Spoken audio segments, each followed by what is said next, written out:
নমস্কার। রাজা ও রানী, কবি রবীন্দ্রনাথ ঠাকুর। এক যে ছিল রাজা, সেদিন আমায় দিল সাজা। ভোরের রাতে উঠে আমি গিয়েছিলাম ছুটে, দেখতে ডালিম গাছে বনের পিরবো কেমন নাচে। ডালে ছিলুম চোর, সেটা ভেঙে গেল পড়ে। সেদিন হলো মানা, আমার পেয়ারা পেরে আনা।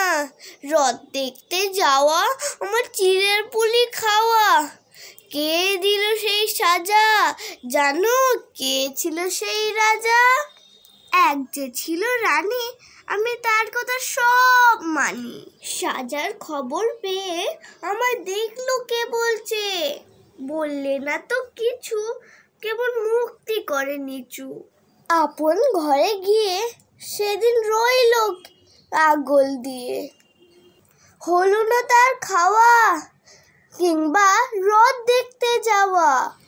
নিল আমায় কোলে, সাজার সময় সারা হলে। গলা ভাঙা ভাঙা, তার চোখ দুখানি রাঙা। কে ছিল সেই রানী, আমি জানি জানি জানি।